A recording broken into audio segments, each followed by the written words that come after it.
로마서 우리 12장 1절과 2절의 말씀을 같이 보겠습니다. 그렇게 길지 않는 구절이니까요. 1절과 2절을 우리 함께 읽도록 그렇게 하겠습니다. 로마서 12장 1절과 2절입니다. 같이 읽을까요? 그러므로 형제들아, 내가 하나님의 모든 자비하심으로 너희를 구원하노니 너희 몸을 하나님이 기뻐하시는 거룩한 산 제물로 드리라. 이는 너희가 드릴 영적 예배니라. 너희는 이 세대를 본받지 말고 오직 마음을 새롭게 함으로 변화를 받아 하나님의 선하시고 기뻐하시고 온전하신 뜻이 무엇인지 분별하도록 하라. 아멘. 지난주 로마서 8장 2절의 요절이었습니다. 우리 로마서 8장 2절은 너무나 잘 알고 있는 말씀이죠. 같이 한번 해볼까요? 시작. 이는 그리스도 예수 안에 있는 생명의 성령의 법이 죄와 사망의 법에서 너를 해방하였습니다. 아멘. 주일학교 아이들한테 물으니까 너무 쉬웠어요 그러더라고요. 여러분은 좀 어려웠죠, 외우기가? 그러나 복음의 핵심과 같은 말씀이죠. 이번 주 한 주간 동안 여러분들이 묵상하고 외워야 될 구절은 2절의 말씀입니다. 2절 우리 같이 읽읍시다. 너희는 시작. 너희는 이 세대를 본받지 말고 오직 마음을 새롭게 함으로 변화를 받아 하나님의 선하시고 기뻐하시고 온전하신 뜻이 무엇인지 분별하도록 하라. 아멘. 이 세대를 따라가지 말고 하나님 따라가는 한 주간이 되기를 주의 이름으로 축복을 드립니다. 제가 목사님의 설교를 들을 때 설교에서 들은 거예요. 내가 경험한 게 아니고 어떤 큰 수술을 앞둔 환자가 있었답니다. 수술을 앞두서니까 얼마나 두렵고 초조하고 떨리겠어요. 의사 선생님이 오셔가지고 이제 수술 절차를 이렇게 다 밟으면서 이제 마취를 하는 시간이었대요. 그래서 선생님이 이제 마취합니다. 마취하니까 심호흡을 크게 하세요. 심호흡 하세요. 그랬어요. 그러니까 누워있던 환자가 의사 선생님이 심호흡 하세요. 그러니까 심호흡 이렇게 외치대. 그래서 선생님이 아니 그런 거 말고요. 크게 심호흡 하시라고요. 그러니까 심호흡 크게 더 이야기를 했답니다. 그래서 자세하게 의사 선생님이 설명해줘서 마취를 했다고 하는데요. 그 목사님이 그 이야기를 끝맺으면서 이렇게 일침을 가하셨어요. 이 모습이 바로 이런 우스꽝스러운 모습이 오늘 우리 한국 교회의 모습이고 우리의 성도의 모습은 아닌가 생각되어집니다. 그래요? 심호흡을 해야 되는데 말로만 하고 있는 그 모습. 하나님의 말씀을 떠들고 알고는 있는데 그렇게 살지 못하는 그 모습이 바로 그냥 심호흡 따라하는 그 우스꽝스러운 모습이 아닌가. 세상 사람들이 우리를 보면서 그렇게 비난을 하는 사람들의 이야기를 많이 듣죠. 저 예수 믿는 사람들 말은 잘해.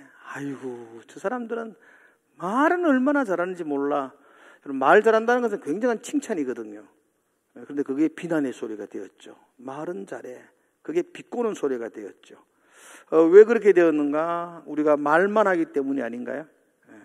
말은 떠드는데 그렇게 살아내지 못하는 우리의 삶의 모습이 세상 사람들에게 비난의 이유가 되었던 것입니다. 오늘 제가 설교 제목, 그러므로 우리는 어떻게 살아야 합니까? 오늘은 말 이야기가 아니고, 오늘은 그렇게 떠드는 말이 아니고, 아는 지식이 아니고, 어떻게 살아야 합니까? 에 대해서 우리가 함께 생각해 보려고 합니다. 12장 1절은 이렇게 시작합니다. 그러므로 형제들아, 내가 하나님의 모든 자비하심으로 너희를 구원하노니. 이렇게 시작하죠. 그러므로라고 말합니다. 이 그러므로라는 말은 앞에 있는 모든 이야기의 결론적으로 이야기하는 겁니다. 그러므로 12장부터 이야기를 우리가 자세히 잘 알려고 한다면 1장에서 11장까지의 내용에 대해서 알아야 합니다. 이러니까 그러므로 12장부터가 시작되어집니다. 로마서는 크게 두 부분으로 나누어져 있습니다. 1장에서 11장까지가 복음의 핵심에 대한 이야기를 하고요. 그리고 12장부터 마지막 16장까지가 그 복음의 은혜를 받은 성도들이 어떻게 살아야 하는가에 대한 이야기를 하고 있습니다. 앞부분은 이론편이라면 뒷부분은 생활, 실천에 대한 부분들을 이야기합니다. 우리는 앞부분에서 그런 이야기들을 들었습니다. 우리는 죄인이었습니다. 우리는 아담 안에 속한 자였다고 우리는 지난 시간에 말씀을 드렸습니다. 우리 힘으로 아담 안에 있는 우리의 삶을 예수 그리스도 안으로 옮길 수가 없습니다. 우리의 능력, 우리의 힘으로는 도저히 그 누구도 아담 안에 태어난 우리가 예수 안으로 갈 수가 없었습니다. 그리고 그 아담 안에 있는 자는 죄와 사망의 법에 적용되어 살아갈 수밖에 없습니다. 죄로 말미암아 사망에 이를 수밖에 없습니다. 그러므로 아담 안에 태어난 우리 모두는 그 사망의 그 형벌을 면할 수가 없었습니다. 우리 힘으로는 안 된다는 거였죠. 로마서 8장에서는 하나님은 아시나니, 하나님이 이 사실을 아시고 그의 아들을 아담 안으로 보내셨습니다. 아담 안에 있는 우리를 구원하시기 위해서 그의 아들을 직접 아담 안으로 보내셔서 그 십자가의 보혈로 우리를 안아주셨죠. 이걸 우리는 지난 시간에 연합이라고, 하나됨이라고 말씀을 드렸습니다. 그 십자가의 은혜로 우리가 예수 그리스도와 하나가 되어서 아담 안에 있던 우리의 신분이 예수 그리스도 안으로 옮겨졌습니다. 그리고 로마서 8장 1절은 말하죠. 그러므로 예수 그리스도 안에 있는 자는 결코 정죄함이 없나니. 그죠? 결코 정죄함을 받지 않는다고 말했습니다. 왜냐하면 예수님의 보혈의 방패가 사탄의 정죄의 화살을 막아주기 때문입니다. 그 어떠한 정죄의 화살도 예수님의 보혈의 방패를 뚫을 수가 없습니다. 그러므로 그리스도 예수 안에 있는 자들에게는 결코 정죄함이 없다라는 놀라운 선언으로 우리의 구원의 핵심을 설명을 했습니다. 그리고 12장에서 그러므로 그런 큰 은혜로 구원함을 받은 우리가, 그죠? 하나님의 자녀된 우리가 이제 어떻게 살아야 하는가? 이게 이제 구원의 두 번째 부분입니다. 오늘 여러분들이 설교를 들으면서 구원에는 두 가지 단계가 있다는 것을 먼저 아셔야 됩니다. 구원에는 두 가지 단계가 있습니다. 이걸 모르는 사람들이 많습니다.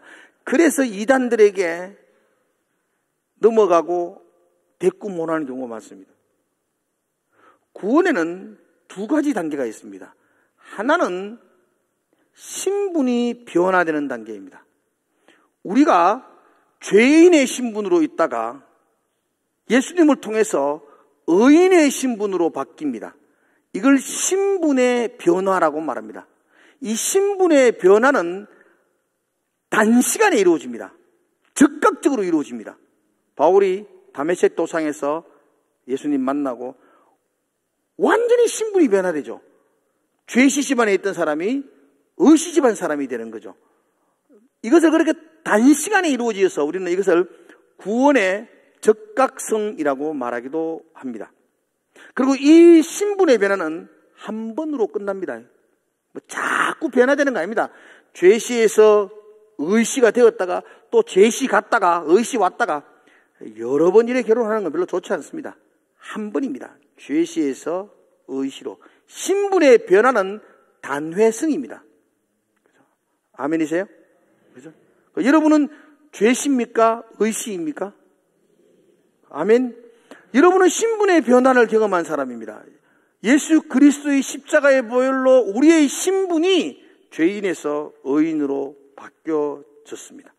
그런데 이거는 구원의 종점이 아닙니다. 이것은 구원의 시작입니다.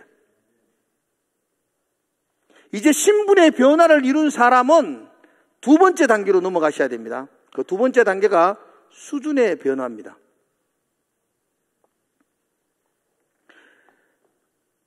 죄시에서 의시로 신분이 바뀌었다면 그때부터 그 신분에 맞는 수준으로 끌어올려야 됩니다. 저와 여러분은 이제부터 여러분들은 의인의 신분에 맞는 수준을 이루기 위해서 부단히 살아가셔야만 합니다. 그러므로 이 신분의 변화는 단번에 이루어지지 않습니다. 어떤 사람은 좀 빠르게 변화되는 사람이 있습니다. 잘 변화되는 사람이 있습니다. 어떤 사람은 너무 천천히 변화되는 사람도 있습니다. 그래서 이것을 구원의 점진성이라고 말합니다. 우리는 구원의 적각성으로 말미암아 신분이 변화되었다면 이제는 매일매일 한순간 한순간 점진적으로 우리의 구원이 이렇게 바뀌어집니다. 신학적으로 이 부분을 성화 이렇게 표현하고 있습니다. 이건 한 번에 이루어지는 것이 아닙니다. 일생을 거쳐서 매일매일 그리고 성령의 도우심으로 끝까지 가셔야 됩니다. 어디까지? 예수 닮는 모습으로. 우리의 목표는 예수님처럼입니다. 예수님처럼 그 모습으로 매일매일 닮아 가셔야만 합니다. 그죠? 그러므로 저와 여러분들을 누가 이단들이 당신은 죄인입니까? 의인입니까? 이래 묻는다면 뭐라고 대답해야 할까요? 에? 죄 많이 짓는 의인이죠. 의인이 그렇게 삽니까? 이렇게 말하면 뭐라고 대답할래요? 그래서 정확하게 대답하는 건 이런 겁니다. 예, 저는 신분상 의인이지만 아직 수준은 죄인의 자리에 머물러 있습니다. 라고 대답하셔야 됩니다.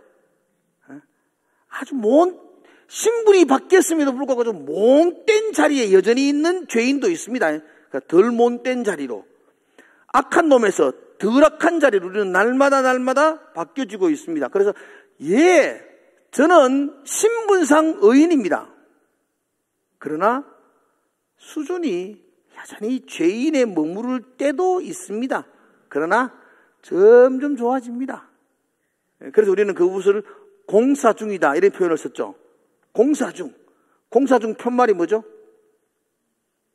댕기는데 긁어차서 대단히 죄송합니다. 이게죠. 지금 우리는 좀 불편합니다. 대단히 죄송한 일들을 많이 저지릅니다. 그러나 얼마 후 그 공사를 주도하시는 분이 하나님이시니까, 실수하지 않는 전능한 하나님이니까 멋진 건물로 아름다운 하나님 형상으로 세워질 줄로 믿습니다. 그래서 여전히 수준은 조금 떨어지지만 그래도 점점 좋아지고 있는 것, 그게 우리의 모습입니다. 그렇게 점점 좋아지는 것을 우리는 사자성어로 신앙생활 이렇게 말해요. 그게 신앙생활이에요. 신앙생활이 별거 아니에요. 신분이 변화된 우리가 날마다 예수 닮은 모습으로 점점 변화되는 것, 그건 신앙생활입니다. 바울이 빌립보서 2장 12절에서 우리에게 이렇게 말합니다.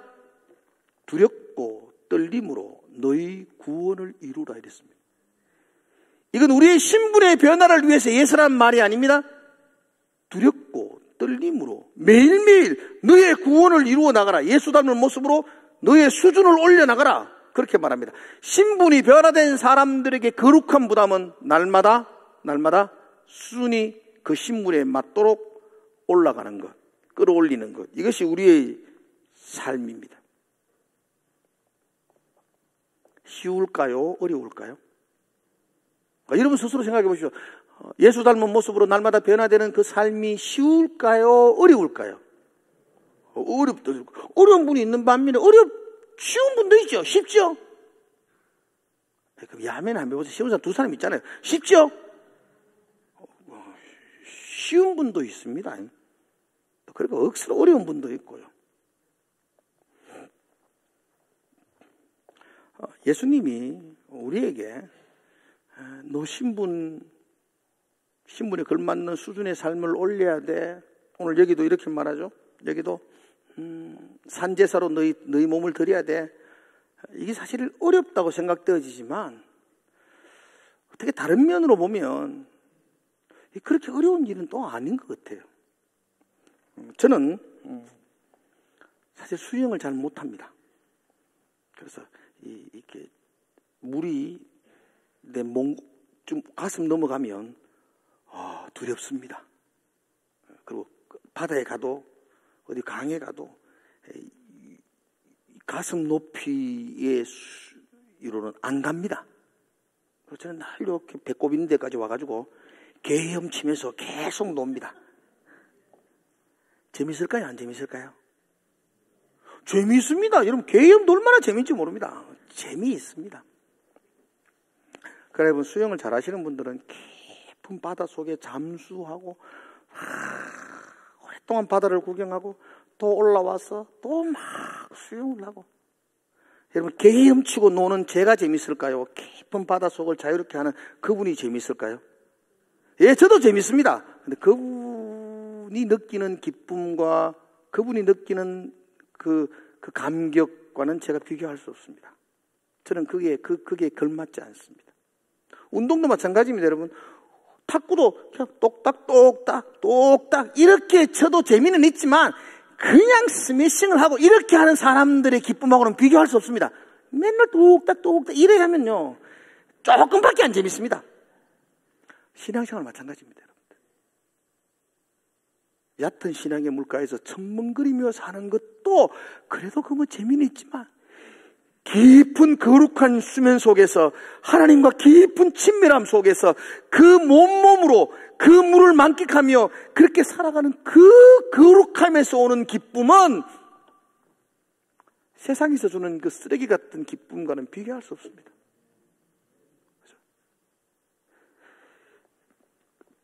그 수준 높은 거룩함에서 느끼는 하나님의 평강은 세상이 줄 수 없고 세상이 알 수 없습니다. 그 차원 높은 기쁨, 아니 또 차원 다른 평안, 우린 그걸 맛보는 것, 그게 기쁨입니다. 주님은 우리에게 그 기쁨을 맛보게 해주고 싶어 하십니다. 그래서 내가 하나님의 모든 자비하심으로 너희에게 부탁한다. 나를 죄에서 의인으로 옮기신 그 하나님이 우리를 사랑하십니다. 나를 죄에서 구원하신 그 하나님이 내 삶이 행복하기를 원하십니다. 내 삶이 멋지기를 원하십니다. 내 삶이 멋지기를 원하는 그분이 내게 부탁합니다. 너 그렇게 살아가지고는, 그렇게 찰랑찰랑 그런 데서 살아가지고는 그 멋진 기쁨을 누릴 수가 없어. 내가 너에게 간절히 당부한다. 너의 몸을 하나님이 기뻐하시는 거룩한 산제사로 드려봐라. 그게 얼마나 큰 기쁨인지, 그게 얼마나 차원이 다른 평안인지, 너 그래야 신앙생활하는 맛을 느끼는 거야. 그냥 물장구 치며 살지 말고 이제 더 깊은 구원의 은혜로 들어가기 위해서, 그러므로 내가 너에게 정말 권고한다. 너희 몸을 하나님이 기뻐하는 거룩한 산제사로 드려라. 그럴 때에 세상이 줄 수 없고 세상에서 맛볼 수 없는 그 거룩함에서 오는, 하나님과의 친밀함에서 오는 그 평안과 기쁨을 누리게 된다고 말씀하고 있습니다. 그 기쁨을 여러분들이 맛보기를 축복합니다. 할렐루야. 그냥 아직도 허벅지 찔러가면서 억지로 그렇게 예배하는 그 기쁨이 아니고, 그냥 하나님이 부어주신 놀라운 은혜가 넘쳐서 하나님께 예배하고 기뻐하는 모습, 그게 차원 다른 기쁨일 것입니다. 그러므로 우리 몸을 하나님이 기뻐하시는 거룩한 산제사로 드리는 것은 신앙의 족쇄가 아니요, 차원 높은 기쁨으로 나아가는 하나님의 인도의 손길입니다. 그죠?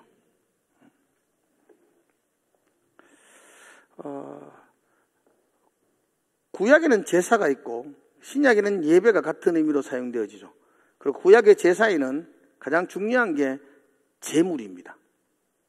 그 제물은 흠이 없어야 합니다. 그 흠이 없는 제물이 죽어야만 합니다.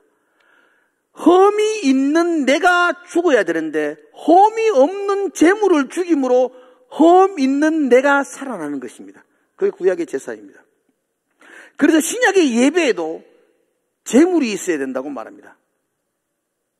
그러면서 신약의 예배의 제물은 너희 몸이라고 말합니다.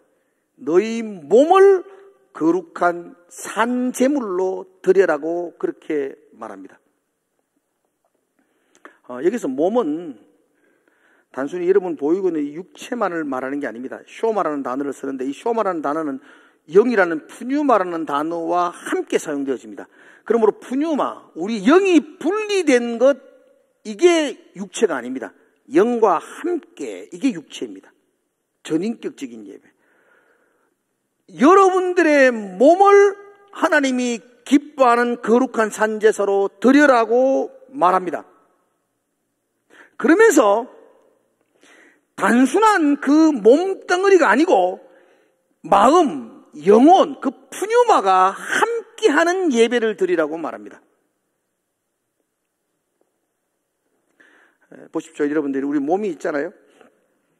여러분 이 몸에 영혼이 이래 탁 떠나가요. 언젠가는 그래도 영혼이 딱 떠나가면 이 몸은 어떻게 되죠? 시름 부분 운동 한번 해볼까요? 몸이 있는데 영혼이 딱 떠나가면 어떻게 되죠? 그건 죽은 거예요. 시체가 되는 거예요. 그런 죽은 영혼이 떠나간 그 시체가 예배드리지 말고 영혼이 함께하는 산재, 살아있는 예배드리라는 겁니다. 지금 영혼이 떠나간 사람, 죽은 사람 많아. 지금 보는, 저도 죽은 한 명. 깊은 수면 속에 들어가 있는, 그 죽은 거예요, 죽은 거. 그 죽은 제사를 드리는 거예요, 죽은 제사. 그 영혼이 함께하는 살아있는 예배를 드리라고 말하고 있습니다. 여러분, 한 번의 예배를 드리더라도 여러분, 살아있는 예배 드리시기를 축복합니다. 내가 이때까지 한 번도 예배 빠진 적이 없다. 그게 자랑이 아니고, 살아있는 예배를 드리냐, 그게 자랑이 됩니다. 그게. 맨날 와가 자고 있는데, 뭔 그게 죽은 예배, 맨날 죽은 예배 드리는 거예요. 영혼이 함께, 전심이 다하여 하나님께 드리는 예배. 그럴 때 그걸 산제사, 이렇게 표현하고 있습니다. 구체적으로 어떻게 예배해야 되는가, 어떻게 드리는 게 산제사인가에 대해서 두 가지를 오늘 2절의 말씀에서 이야기하고 있습니다. 뭐 두 가지지만 하나로 보면 됩니다. 2절 같이 한번 읽어볼까요? 어떻게 드리는 게 산제사냐? 시작. 너희는 이 세대를 본받지 말고 오직 마음을 새롭게 함으로 변화를 받아 하나님의 선하시고 기뻐하시고 온전하신 뜻이 무엇인지 분별하도록 하라. 아멘. 구체적으로 어떻게 드리라는 거냐? 한마디로 말하면 이 세대를 따라가지 말고 하나님을 따라가라는 겁니다. 이 세대를 따라가지 마라. 그리고 변화를 받아서 이 세대를 따라가던 내가 변화되어져서 하나님을 따라가는 사람이 되라. 이게 살아있는 예배를 드리는 것입니다. 오늘 이 예배에도 정신 차리고 드려야 되겠지만 여러분 직장 속에 가서 가정 속에서 사회 속에서 이 세대의 가치관, 이 세대 사람들의 생각, 이 세대 사람들이 옳다고 말하는 그것에 따라가지 아니하고 하나님을 따라가는 삶, 그게 산제사라고 말하고 있습니다. 죄인에서 의인으로 신분이 변화되었다면 이건 구원의 시작입니다. 그리고 이제 우리는 수준이 세상을 따라가는 사람이 아니라 하나님을 따라가는 사람으로 우리의 영적인 수준이 날마다 새롭게 변화되어져야 합니다. 그렇게 따라가지 못하고 옛날보다 더 나쁜 쪽으로 따라가는 사람도 있습니다. 처음 예수 믿을 때 그 맑고 거룩했던 삶의 모습이 지금 예수 믿은 지 일평생을 지내고 나니까 보니까 하나도 없어요. 다 따라가. 그걸 우리는 변질이라고 말합니다. 타락이라고 말합니다. 그건 부끄러운 인생입니다. 여러분이 하나님의 은혜로 죄인에서 의인으로 신분이 변화되었다면 이제 날마다 새롭게 하여 세상을 거스리고 하나님을 따라가는 삶. 그죠? 강물을 거스러 올라가며, 그죠? 물살을 거스러 올라가는 그 연어처럼, 온갖 찢김이 있으면서도 올라가는 그 연어처럼 세상을 거스리고 올라가는 삶. 그게 하나님이 기뻐하는 거룩한 산제사라고 말하고 있습니다. 어렵겠죠? 근데 사실은 그런데 뭐, 그렇게 어렵다고 생각하시겠지만 실제로 가보면 별로 어렵지도 않습니다. 얼마 전에 제 아들이 결혼을 했습니다. 이제 딱 한 달 됐네, 그죠? 오늘 한 달 됐습니다. 아주 깨가 쏟아집니다. 뭐 결혼식 날 결혼 서약을 너 어떻게 하니? 이렇게 제가 물으니까 우리가 다 준비했어요 그러더라고요. 그래서 예전에는 다 이제 결혼 서약을 주례하는 제가 다 준비를 했어요. 그러니까 기쁠 때나 슬플 때나 다 통상적인 거 그런 좀 예 뭐 이렇게 하면 끝나는 거예요. 근데 요즘 트렌드가 자기가 적대요. 자기가 결혼 서약을 적어요. 그리고 우리 아들도 자기가 적더라고. 자기가 적고 자기가 하나 적고 또 며느리가 하나 적고 이렇게 결혼 서약을 하던데 제가 그때 결혼식 얼핏 들었는데 참 재밌네. 그러고 나서 내가 이번 주 설교를 준비하다가 우리 며느리한테 전화해가지고 그 카톡으로 보내봐라 한번 서약서. 그 보내다가 그 서약서를 내가 읽어봤어요. 그 서약서 읽어보니까 우리 아들이 그렇게 서약했더라고요. 치킨과 떡볶이를 좋아하는 아내를 위해 일주일에 한 번 요리사가 되겠습니다. 그랬어요. 일주일에 한 번 아내를 위해서 치킨과 떡볶이를 자기가 직접 만들어주는 요리사가 되겠다는 거예요. 이거 완전 미친 짓이죠. 1년에 한 번도 아니고 일주일에 한 번씩 계속해서 그놈은 저한테 라면도 한 번 안 끓여줬어요. 이때까지. 나는 둘째 아들이, 둘째가 우리 인혁이인데 인혁이가 이런 서약을 하면 이해가 돼요. 인혁이는 요리를 잘해요. 그래 간혹 그놈은 자주 막 나한테도 요리를, 퓨전 요리를 해주고 그렇게 하던데 이 큰 놈이 이거는 요리 안 해요. 이거는. 그런데 아내를 위해서 일주일에 한 번씩 떡볶이를 한다? 이해가 안 돼요. 근데 그 다음에는 더 희한한 걸 적어놨어요. 그 다음 뭐니까 설거지는 매일 제가 하겠습니다.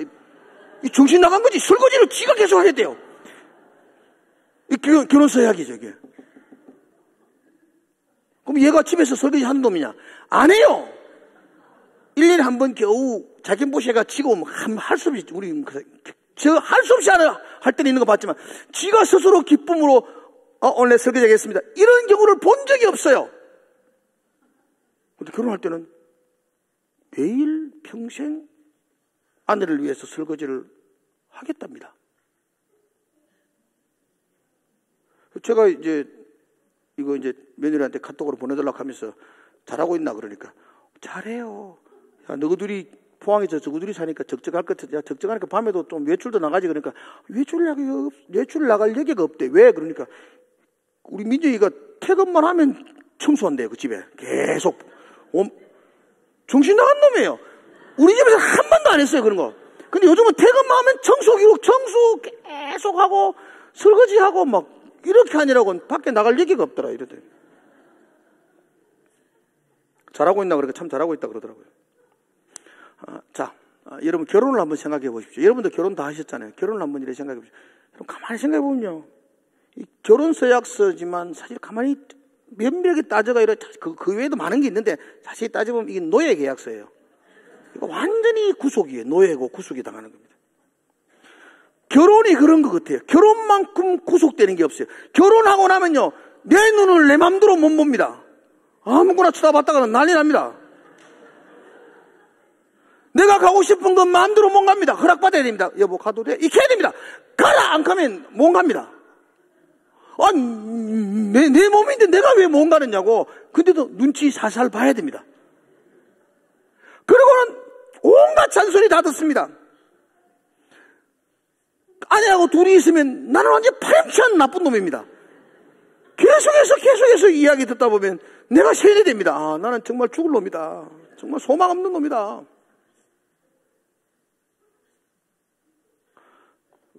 그러다가 여러분도 다 남자들은 느끼는가요?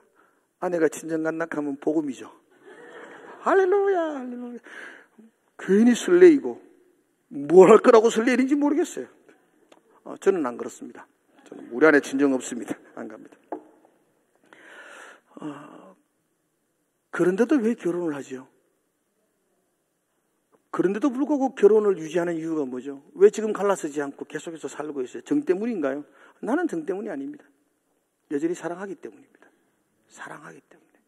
사랑하면 그게 노예 계약서가 아니고 기쁨의 서약서가 될 겁니다.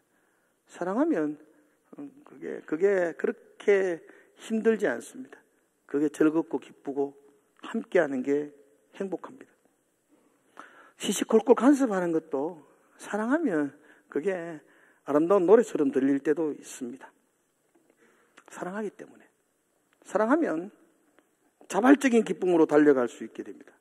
이 시대를 본받지 않고 오직 마음을 새롭게 변화를 받아 하나님이 기뻐하시고 거룩하시고 온전한 뜻을 따라가는 삶, 십자가 지고 그 길을 따라가는 삶, 그게 굉장히 어렵고 힘들고 그게 너무너무 두려운 일인 것 같지만 사랑하면 그건 기쁨으로 그 길을 걸어갈 수 있습니다.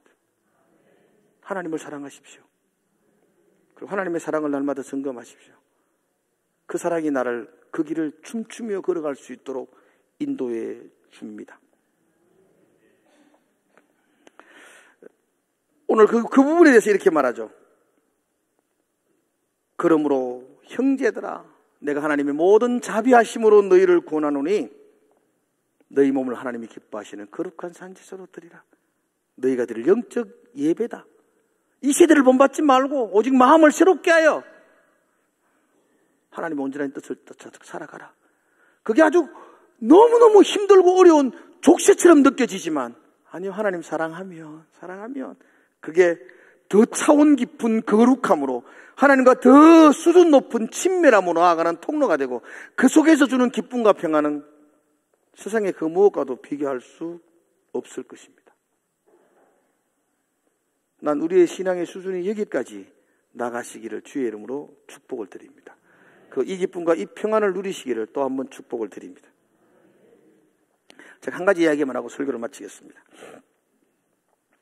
성경에 에레미야 35장에 보면 이런 이야기가 나옵니다. 하나님이 에레미야에게 하나 명령을 내립니다. 에레미야야, 너 이리 와봐라. 예, 하나님. 너 저쪽에 가면은 레갑 족속이 살고 있는 마을이 있을 거야. 그 레갑 족속이 살고 있는 사람들이 있어. 그 사람들을 네가 좀 다 초대를 해라. 그래서 성전에 방이 하나 있는데, 우리도 성전에 있고 지금 유치부실도 윤무실도 있는 것처럼 이 성전의 저 한 방을 지정해서 거기에 그 레갑 자손들이 잔치를 할 수 있도록 좀 음식을 준비해라. 좋은 포도주를 다 차려놓고 레갑 족속을 불러서 마음껏 먹도록 해라. 그렇게 에레미야에게 하나님이 말씀해 주십니다. 에레미야는 하나님의 말씀을 따라서 레갑 족속들을 불러드립니다. 그리고 성전의 한 방에다가 극상품 포도주를 진열해 놓고 그 포도주를 마시라고 말합니다. 포도주는 이스라엘 백성들에게서 기쁨을 상징하는 음료입니다. 그래서 즐거울 때도 다 포도주 마시면서 그들은 즐겁게 기쁨을 나타내죠. 그래서 그 방에 포도주를 차려놓고 레갑 족속에게 마시도록 허락합니다. 그게 이제 에레미야 35장 5절의 말씀인데요. 제가 한번 읽어보겠습니다. 35장 5절. 내가 레갑 사람들의 후손들 앞에, 레갑의 후손들이죠. 내가 에레미야가 레갑 후손들을 불러놓고 포도주가 가득한 종지와 술잔을 놓고 마시라 권하매. 권하죠. 이건 이제 에레미야가 권하지만 에레미야의 권이 아니고 하나님께서 그렇게 하라고 권합니다. 마시라. 그럼 뭐라고 대답할까요? 레갑 족속들이 하나님이 주신 이 기쁨의 잔을 내가 즐거이 마시겠습니다. 감사합니다. 그렇게 말하는 게 원칙인데 레갑 족속은 그렇게 말하지 않습니다. 6절에 그 다음 절에 이렇게 말합니다. 6절은 여러분 같이 한번 읽어볼까요? 시작. 그들이 이르되, 레갑 족속이 말하죠. 시작. 우리는 포도주를 마시지 아니하겠노라. 레갑의 아들 우리 선조 요나답이 우리에게 명령하여 이르기를 너희와 너희 자손은 영원히 포도주를 마시지 말. 여러분 봐요. 하나님이 마시라 그러는데 레갑 족속들이 우리는 마시지 않습니다. 마실 수가 없습니다. 왜? 우리 선조 요나답이 우리를 다 불러 모아놓고 영원히 포도주를 마시지 말라고 명령했기 때문입니다. 그렇게 말해요. 우리 선조 요나답은 지금 이 에레미야 시대하고 얼마 전의 사람이냐 하면 그 에우 시대에 활동했던 사람인데 요나답이 200년 전의 사람입니다. 그러니까 이 레갑 족속들은 200년 전에 자기의 선조인 요나답이 자기들을 다 불러놓고 앞으로 너나 너희 자손들이 영원히 포도주를 마시지 말라 그렇게 명령을 했어요. 그리고 그 명령을 붙들고 몇 년을 지켰다고요? 지금 200년 동안 지켜오고 있다는 겁니다. 심지어 지금 하나님이 마시라 그랬는데도 불구하고 아니요, 우리는 마시지 못해요. 마시지 말라고 명령받아서 그거 지키고 있어요. 그렇게 말하는 거예요.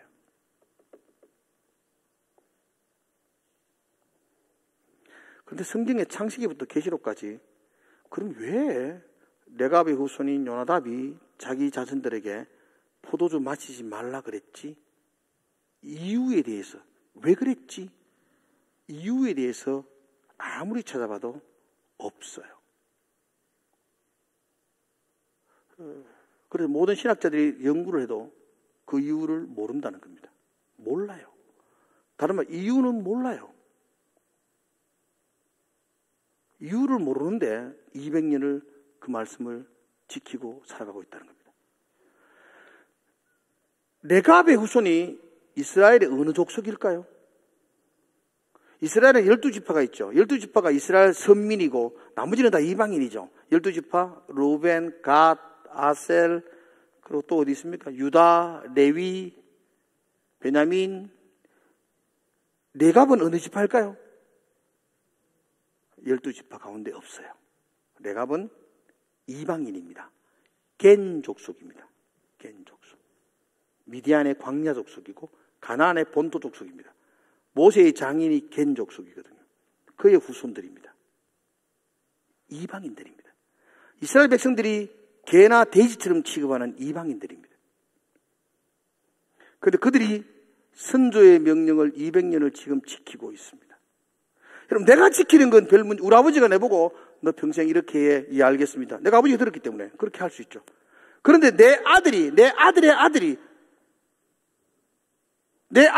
손자에게 내가 말합니다. 우리는 평생 포도주 마시면 안 돼. 먹지 마. 손자가 묻습니다. 왜요? 몰라. 그 아들이 묻습니다. 왜 마시지 말아야 되는데요? 몰라.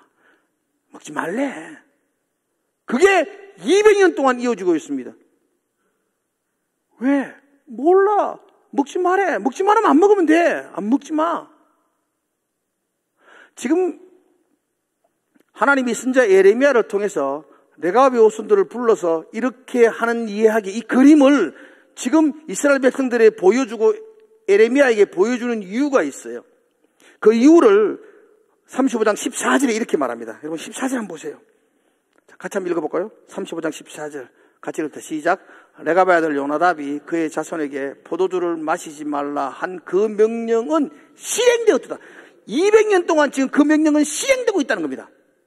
자, 같이 읽읍시다. 시작. 그들은 그 선조의 명령에 순종하여 오늘까지 마시지 아니하거늘. 그 다음에 시작.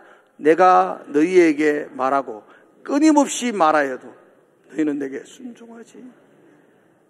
하나님의 말씀이죠. 이거 하나님의 눈물 흘리는 탄식입니다. 저 봐. 저 이방인 겐 족속 레갑의 후손들은 그 선조 요나답이 포도주 마시지 마 그러니까 200년 동안 그 말씀 붙들고 사는데 내 백성, 택함 받은 백성, 이스라엘 선민들은 내가 그동안 끊임없이 이야기하고 선자들을 그렇게 많이 보내가 말해도 그들은 내게 순종하지 않는다. 어떻게 해야 되나? 그래서 이스라엘이 망하는 겁니다. 어떻게 해야 되나? 지금 우리에게도 동일하게 말씀합니다. 저 레갑 족속들은 이유도 몰라. 왜 그런지도 몰라. 그럼에도 불구하고 그 명령 지키며 200년을 지켜오는데 너희들은 하나님의 말씀을 붙들고 너희들은 하나님의 말씀을 들으며 하나님의 말씀을 보고 있으면서 이 명령을 지키며 사느냐? 너 앞으로 어떻게 살래? 죄에서 의인으로 변화되었다고 말하는 신분이 변화되었던 구원받은 백성들이 그러므로 앞으로 어떻게 살아야 하니? 우리 중에도 거룩한 레갑과 같은 족속들이 일어나기를 축복합니다. 이유가 좀 몰라도 내가 이 해석이 좀 안 돼도 하지 말해. 하나님이 하지 말해. 그래 내가 안 할게. 하나님 하지 말으면 안 할게. 이 레갑 족속처럼 이런 마음으로 살아갔던 사람들. 어떻게 그렇게 살아갈 수가 있을까요? 그게 하나님을 사랑하면, 그 사랑하면 이 삶이 더 이상 짐이 아니라 가벼움이 될 것입니다. 더 이상 족쇄가 아니고 기쁨의 찬양의 순간순간이 될 것이고, 더 이상 우리를 구속하는 것이 아니라 이것이 이 말씀을 지키며 이렇게 살아가는 것이 더 깊은 차원 높은 하나님의 은혜로 들어가는 통로가 될 것입니다. 발목을 찰랑거리며 살아가는 신앙의 생활도 나쁜 건 아니지만 그래도 깊이 있는 하나님과 친밀한 깊숙이 있는 그 평안과 기쁨을 누리지 못하고 일생을 마친다면 그보다 더 초라한 인생이 어디 있겠습니까? 저와 여러분들이 차원 깊은 그 기쁨으로 나가기를 원합니다. 그러기 위해서 너희 몸을 하나님이 기뻐하는 거룩한 산제사로 드려라. 이 세대를 본받지 말고 따라가지 말고 하나님을 따라가는 삶, 그런 삶이 우리에게 나타나기를 주의 이름으로 축복을 드립니다. 기도하겠습니다. 신분의 변화를 받은 우리가 그 신분에 걸맞는 수준으로 우리의 삶이 올라가기를 소망하며 나아갑니다. 주님과 친밀하고 그 거룩한 깊이 있는 영성으로 우리의 삶이 나가기를 원합니다. 그러므로 우리가 어떻게 살아야 하는지, 우리의 신앙의 삶이 어떠해야 하는지 한 주간 동안 고민하게 하시고 그 말씀 붙들고 기도하는 한 주간이 되게 하여 주시옵소서. 주를 깊이 사랑하며 그 사랑 가운데에 한 주간을 살게 하여 주시옵소서. 예수님 이름으로 기도드리옵나이다.